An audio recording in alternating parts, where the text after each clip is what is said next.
Salut et bienvenue à notre émission Facebook Live Rando Rencontre pour ce lundi. On a un invité spécial aujourd'hui, un passionné de la randonnée, il s'appelle Patrick Auger. Aucun lien de parenté avec celui qui vous parle, Pascal Auger.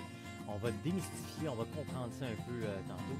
Mais pour l'instant, je vous souhaite la bienvenue donc à notre lundi, midi 15, Rando Rencontre. Comme à chaque lundi, si vous n'êtes pas habitué, on diffuse en direct sur Facebook, mais vous pouvez peut-être, c'est ce que vous faites présentement, voir en rediffusion sur Facebook ou encore sur YouTube nos randos rencontres qui durent environ 15-20 minutes pour vous parler randonnée sur ce qui se passe chez nous et ailleurs également. C'est de l'information, de la préparation, autant sur les chemins que sur le matériel. On parle de rando-tourisme des circuits québécois. On parle également des chemins de Compostelle en Europe. Et puis, on parle du chemin du Québec, 1200 km entre Montréal et le phare de Cap-Gaspé. Et puis, on en profite aussi pour répondre à vos questions. Vous pouvez nous contacter via le site internet québeccompostelle.com. Vous allez voir les différentes façons, là, Facebook, Messenger, courriel, pour nous jaser. Alors, débutons avec notre invité, Patrick Auger. Cette semaine, on est avec un bonhomme qui va bientôt aller vivre, goûter Compostelle. Puis c'est un peu pour ça que je voulais qu'on en parle. Il s'appelle Patrick Auger. Aucun lien de parenté, à ce qu'on sache, hein, Patrick? On n'a pas de lien qu'on... Non, je pense pas, mais on nous confond souvent, je peux te dire, dans des conversations avec les Ouais, gens, là, on m'appelle Pascal. c'est vrai? Bon, OK. Ouais, oui, En même temps qu'on ne garoche pas de roche, c'est correct. C'est bon non, signe. t'as bonne réputation. Hey, écoute, je voulais juste qu'on se parle quelques minutes parce qu'effectivement, on s'est rencontrés, nous surtout parce que, bon, tu étais venu à une de mes conférences sur Compostelle, mais en même temps, tu n'as pas encore nécessairement goûté cette aventure-là, où tu me corrigeras, mais tu vas y goûter bientôt. Tu es pour l'instant plus un gars de randonnée en autonomie qu'on appelle, donc te ramasser dans le bois pendant plusieurs jours, pendant plusieurs semaines, presque avec personne d'autre. Bon, je résume vraiment très, très, très rapidement, là. Mais parle-nous un peu de ces expériences-là, là, Patrick, ce que tu as connu jusqu'à présent. Entre autres, tu as fait le SIA, tu en as fait d'autres. Parle-nous un peu de ce genre d'expérience-là. Ben, en fait, les expériences, on revient un peu dans les trois ans en arrière. J'ai commencé avec, dans le Maine, un simple 7 jours en autonomie pour voir, pour y goûter, en fait, savoir c'est quoi vivre avec son pack-sac sur le dos, puis faire, j'ai fait un 100 000, donc à peu près 162 kilomètres en autonomie, donc en 7 jours. Donc, ça s'est super bien passé. Puis ensuite, l'année suivante, j'ai fait le Vermont Long Trail. C'est un 290 000 de la frontière du Massachusetts jusqu'à la frontière canadienne. 17 jours pour parcourir ce trajet-là. Puis ça m'a donné vraiment le goût d'en faire encore plus, aller plus loin. Puis ce qui m'a amené à faire l'Appalachian Trail. Puis là, on parle de 3500 km en 148 jours. Donc, c'est l'autonomie, c'est le vivre tout seul. Puis à la fin du sentier, ben, de l'année dernière, en fait, aujourd'hui, le 27 août, je complétais mon 3500 km. Donc, c'est un bon timing, là. Puis, ça m'a donné, j'ai commencé vers la fin à réfléchir pour Compostelle, qui pourrait être une belle expérience. Quand tu as fait le Sentier international des Appalaches, as-tu fait la portion québécoise? Non, j'ai fait portion américaine. OK. Donc, de la Georgie jusqu'au Maine. Donc, il te reste encore la portion québécoise à faire, finalement. Oui, effectivement. OK. Puis ce que tu disais tantôt, la Vermont Trail, ça fait pas partie de l'Appalachian Trail? En fait, il y a un 100 000 qui cohabitent sur l'Appalachian Trail. OK. Puis le Vermont Long Trail, c'est le plus vieux sentier de longue randonnée aux États-Unis. Puis OK. c'est de là l'idée, le monsieur qui s'appelle Benton McKay, il était sur ce sentier-là quand il y a eu l'idée de la création là, du sentier qui part toute la côte est américaine. OK. Puis ça, tu dis que c'est la plus vieille aux États-Unis, non, même plus vieux que la West Coast Trail? Oui, définitivement. Ouais. OK. Après le Vermont Long Trail, c'est l'Appalachian Trail qui a été créé. OK. Là, Ah, on est dans hey, les années. En 1937, en fait, il y a eu l'idée de la création de ce sentier-là. OK. Puis c'est en 1947 que le sentier a été complété. Puis là, tu vois, c'est drôle, c'est cool parce que là, je suis en train de connecter un paquet d'affaires en même temps. Je savais pas qu'il y avait une Vermont Long Trail. Je pensais que, parce que j'ai vu une bière qui s'appelle comme ça. Tu l'as sûrement déjà vue. Ben oui. Moi, je pensais qu'elle faisait référence au Sentier international des Appalaches, ben, américain, là. Pas du Non, en tout. fait, non, c'est vraiment la Long Trail, la bière Long Trail, qui Cool. ça vient du Vermont. J'en ai justement une dans mon frigo qui m'attend en haut. Bon. OK, écoute.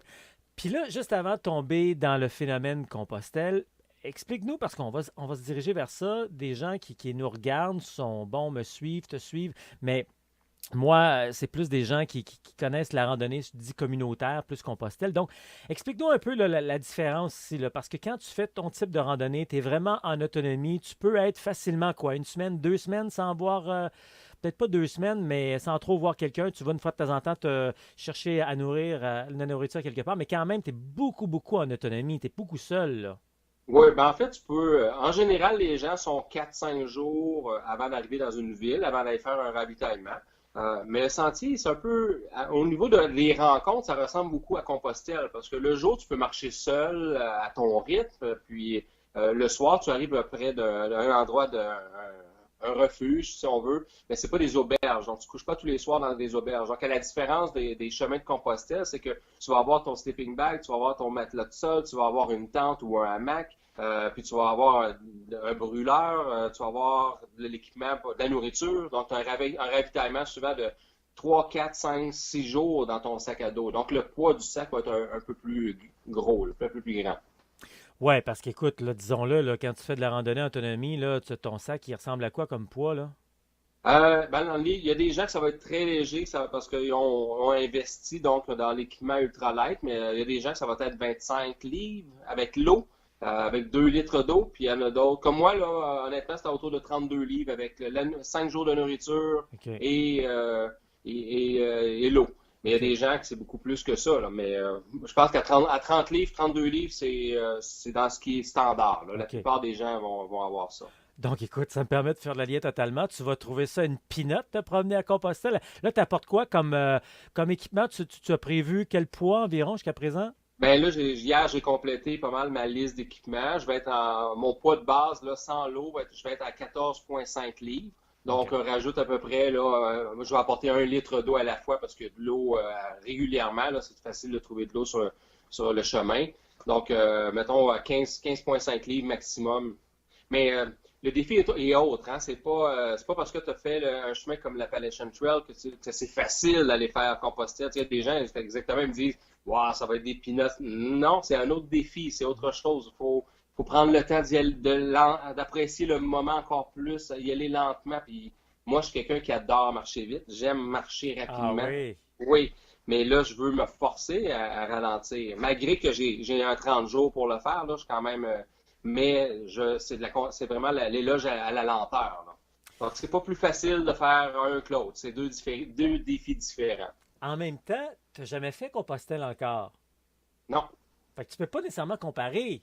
pas encore. Je t'entends beaucoup tu sais, dire, ben, ça va être comme Compostelle et tout. Je comprends, tu as fait beaucoup de lectures, puis tu as sûrement suivi plein de trucs et tout, mais tant que tu ne l'as pas vécu, Non. tu sais, ça demeure de la marche. Hein. Je veux dire, on prend nos deux pieds puis on va marcher, mais l'expérience est quand même très différente parce que c'est moins en autonomie. Oui, c'est vrai que tu vas rencontrer des gens, mais je suis sûr que tu en rencontres beaucoup moins quand tu es sur les pentes. Bon, encore là, moi, je ne peux pas parler à travers mon chapeau parce que je ne l'ai pas fait, là, mais tu en rencontres moins. C'est beaucoup plus fréquent, évidemment, sur les chemins de Compostelle. Là, tu vas faire quel chemin? Le Camino del Norte, le chemin du Nord, là, tout le OK. nord de l'Espagne. Fait que déjà, tu te prends un chemin qui ressemble un petit peu quand même plus à ce que tu as vécu, plus en montagne, plus de paysages, quoi que tu vas avoir. Est-ce que tu vas faire du camping ou... Non, je veux vivre l'expérience. J'ai OK. hésité, hein. J'ai dit, est-ce que j'apporte une tente, puis tout ça. Puis au fil des lectures, j'ai vraiment compris, ben, il y a l'expérience avec les pèlerins, dans les auberges, l'échange. Donc, je veux le vivre là, comme je pense que va être le mieux pour moi, là, l'expérience Compostelle. OK, parfait. Puis là, tu pars de quel endroit? Bayonne? Irun? Je vais à Irun. Je vais me OK. rendre à Irun. Donc, en fait, mon vol, il m'amène à Bordeaux et de Bordeaux, je vais trouver un train pour me rendre à Irun. Ouais. Et évidemment, je vais arrêter, je vais passer par Santiago, mais je veux me rendre à Finistère et probablement à Mouxia, là. Si le temps me permet, là, je veux Ouais. monter à Mouxia. Ouais, ben sincèrement, c'est l'idéal de faire la boucle à la fin. Puis si tu as la chance même de revenir à l'envers à Santiago, si tu as le temps, là, c'est vraiment le fun parce que, bon, à l'époque, quand je l'ai fait, moi, c'était pas balisé, fait que c'était plus un challenge. Mais là, maintenant, c'est balisé. Mais c'est le fun aussi de marcher, puis là, tout à coup, voir des gens qui marchent en Qui, avant de toi. Et surtout, cette boucle-là, ce qui est le fun, tu le sais un peu, hein, plus tu vas approcher de Santiago, plus ça va être populaire. Il y a de plus de gens, les Espagnols, vers leur Compostela, donc le 100 derniers kilomètres est intense. Puis après ça, oups, les gens, généralement, qui vont aller à Finistère ou encore à Mouchia, ils vont en autobus ou ils vont pas parce qu'ils ne savaient pas que ça existait. Fait que c'est plus calme. Alors, effectivement, c'est le fun. Puis là, revenir en plus à pied, c'est le fun quand on peut se le permettre. Fait Ouais. qu'écoute, quand on va voir ce qu'on fait présentement, tu vas probablement déjà être sur le chemin. Et en terminant, comment tu entrevois ce chemin-là? Bon, j'imagine que tu es confiant, tu as déjà une bonne expérience quand même de rando et tout. Mais en fait, d'expérience, tu vois ça comment, là? Ben, tu vois, ce voyage-là, il est très peu planifié. Donc, je vois que je vais avoir beaucoup de surprises. Oui, j'ai planifié, j'ai fait de la lecture, j'ai mon guide, j'ai même pris quelques cours d'espagnol pour avoir la base, mais je laisse beaucoup de place à l'improvisation. Donc, je pense que je vais être surpris. Puis, c'est ça que j'ai envie, là. Je veux pas être trop planifié. J'ai pas des étapes de planifier d'avance. Donc, je m'attends à des surprises.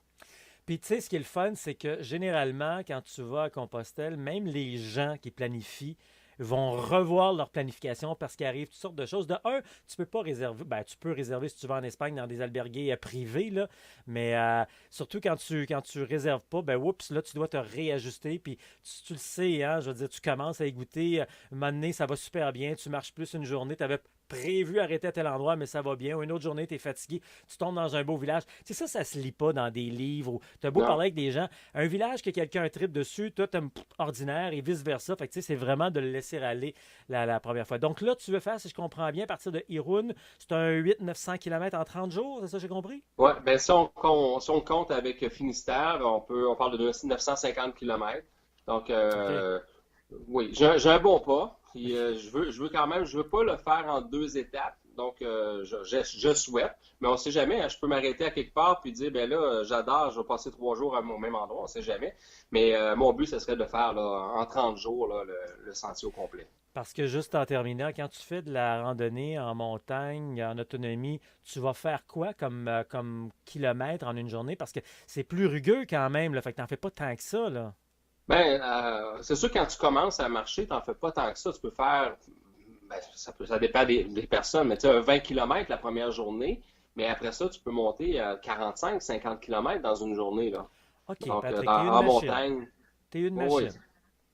Non, non, pas de machine. C'est comme, en fait, tu deviens un peu une machine parce que ça prend 5 mois à faire. Ça. Donc, Ouais. après 2, 3 mois, tu as des jambes, puis c'est pas parce que tu veux aller vite, c'est que ton corps est capable, puis tu es confortable, tu es à l'aise, puis tu fais cette quantité de kilomètres-là. C'est vrai que dans un sens, je vais dire un gros mot, je sais pas si c'est correct, mais quand tu es en autonomie, tu es plus en montagne, tu es plus en forêt, tu as peut-être moins de distraction dans le sens que quand tu es sur les chemins de Compostelle, tu rencontres des gens, tu ralentis, tu vois une cathédrale, tu vois un château, tu vois. Tu sais, c'est peut-être ça aussi qui fait en sorte Oui. que tu vas ralentir un peu la cadence aussi, là. Ben, tu as un très bon point. C'est sûr que quand tu es dans la nature, je m'arrête souvent pour prendre des photos, des lacs, des paysages, des montagnes, mais c'est sûr que c'est pas, ça se quantifie pas au même, à la même chose qu'un Compostelle, où Ouais, justement, moi, j'adore l'architecture, ouais, l'histoire, donc je vais m'arrêter partout pour prendre des photos, c'est puis ça. d'apprendre sur le lieu, là. L'expérience culturelle, patrimoniale et historique fait en sorte peut-être qu'on ralentit. Mais écoute,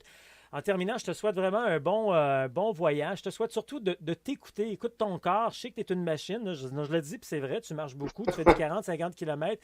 Mais fais ce que tu as dit au départ. Tu sais, s'il faut que tu ralentisses, tu le fasses en 2 fois, tu le feras 2 fois. Mais c'est toi qui vas décider. Mais Ouais. fais-toi un beau voyage. Puis en terminant, qu'est-ce qu'on peut te souhaiter ou qu'est-ce que tu aimerais dire en terminant? Ben, souhaitez-moi des bonnes surprises, des belles surprises sur le chemin. Alors, comme on pourrait dire pour le chemin de Compostelle, Buen Camino, Patrick. Merci beaucoup. Ben, c'est le temps maintenant de répondre à vos questions. J'ai 2 questions qui sont vraiment un classique, mais souvent les gens qui s'y connaissent un petit peu moins posent ces questions-là et c'est très, très, très correct. Juste avant, par contre, comme on vient de terminer avec Patrick, je lance encore une fois l'invitation. On a des super invités qui s'en viennent dans les prochaines semaines. Vous ne voulez pas manquer ça. Mais j'invite toujours, encore comme d'habitude, s'il y a des gens qui vous connaissez, des gens vous-même vous pensez que ce serait très intéressant, vous avez un sujet pertinent, le fun, ou des gens que vous connaissez qui seraient de bons invités à notre émission Rando Rencontre, bien, ça me ferait plaisir de les avoir ici. Vous leur dites de communiquer avec moi. Ça peut être des gens qui sont hébergeurs hospitaliers, autant au Québec qu'en Europe. Ça peut être des gens qui gèrent des sites Internet dans le plein air, dans la randonnée, etc. C'est très, très, très large. Alors, si vous connaissez des gens comme ça, vous l'êtes vous-même, ça me fera plaisir de vous avoir comme invité puis de vous mettre en valeur. C'est ça, Québec-Compostelle, entre autres, c'est mettre en valeur la randonnée pour avoir de plus en plus de gens qui vont en faire parce que ça fait vraiment du bien. On le sait, hein, nous qui sommes passionnés, c'est très bon pour notre corps, c'est bon pour notre physique et c'est bon pour notre mental, aller faire de la randonnée pédestre. Alors, nos questions aujourd'hui, il y a toujours plusieurs personnes qui se posent ces mêmes questions-là, puis ça me fait plaisir donc d'en parler. Quel est le meilleur temps pour aller faire de la randonnée? Et ma réponse est toujours facile là-dessus. 12 mois par année, on peut aller faire de la randonnée. Oui, oui, même au Québec, on peut aller faire de la randonnée. Bon, c'est peut-être pas la même chose au Québec. On n'ira peut-être pas faire une aussi longue randonnée parce que c'est vrai, l'hiver, la neige, les pistes sont souvent devenues des pistes de motoneige, etc. Allons-y avec Compostelle pour commencer rapidement. On peut marcher Compostelle 12 mois par année. Ensuite, ça dépend vraiment de vous si vous êtes capable de vous acclimater avec l'hiver. C'est pas extrêmement froid ou encore un peu plus l'été quand c'est un peu plus chaud. Les périodes les plus populaires, c'est l'automne, c'est le printemps et l'automne, mais donc il y a plus de personnes. Alors, il faut vraiment regarder ça plus en détail, tout dépendant de ce que vous voulez faire, ce que vous voulez vivre pour votre rando. Donc, c'est possible à Compostelle de marcher 12 mois par année. Et puis au Québec, ben, je dirais à partir du mois de mai jusqu'au mois d'octobre, on peut marcher sur différents circuits touristiques, également des randos en autonomie et le chemin du Québec du mois de mai jusqu'au mois d'octobre également. Alors, c'est un peu une réponse rapide à une question, là, mais c'est le genre de truc qu'il faut regarder un peu plus en détail si jamais vous planifiez ce genre de voyage-là. Puis l'autre question, on me demandait quelle est la longueur idéale pour aller faire une randonnée. Bon, il y a toutes sortes d'écoles de pensée là-dessus, mais moi, je pars avec l'école de pensée où quand on est québécois et on va marcher à l'extérieur, genre à Compostelle, ben, on s'assure, parce qu'on a quand même un billet d'avion, il y a un déplacement à faire, on va marcher pour un minimum de 3 semaines à 1 mois, des fois 2 mois. Puis sincèrement, je pense que ça nous prend un minimum de 3 semaines pour vraiment vivre la randonnée au fond. Après une semaine, notre corps souvent est en train de s'ajuster encore, puis c'est encore un petit peu difficile et c'est comme un match de hockey. C'est le fun d'avoir la première période, la deuxième semaine, la troisième semaine, puis des fois, on est chanceux, on a une prolongation. Alors, c'est la même chose pour la randonnée. Donnez-vous au moins 3 semaines de randonnée. Vous allez voir, c'est pas du tout la même chose après une semaine qu'après 3 semaines. Alors, voilà pour les questions de cette semaine. Si vous voulez avoir plus d'informations, allez faire un tour sur le site internet québeccompostelle.com. Surtout, allez voir le calendrier. Vous allez voir qu'on donne des conférences un peu partout à travers le Québec, de plus en plus en ligne également, parce que le Québec, c'est grand. On ne peut pas être partout en même temps. Donc, de la Gaspésie au Saguenay, au Lac-Saint-Jean, à l'Abitibi, c'est possible de suivre également les conférences et les formations. C'est deux choses différentes sur Internet, en ligne. Donc, on vous donne la chance d'avoir tout ça en ligne. Vous voyez le calendrier, encore une fois, on en donne 6 par mois à différents horaires. Donc, on s'adapte vraiment à vous, donc, sur le calendrier québeccompostelle.com. On fait également de la consultation privée individuellement ou encore en petit groupe si jamais c'est le cas pour vous. À venir, des annonces à venir, le 6 et le 7 octobre, c'est notre prochain week-end formation rando. Toute une fin de semaine pour vivre la randonnée. Oui, oui, vivez comme sur le chemin. Ça se passe à Saint-Jean-sur-Richelieu. Vous trouvez un endroit pour dormir, un petit albergue de style gîte, Airbnb, etc. Et puis, c'est très abordable. Donc, le samedi, on passe vraiment tout ce qui s'appelle théorique, technique. Le matin, on regarde tout l'aspect Compostelle, les circuits québécois. Et puis en après-midi, on regarde tout ce qui s'appelle technique, matériel, quoi avoir, quoi ne pas avoir également. Donc, ça prend vraiment une journée complète pour ça.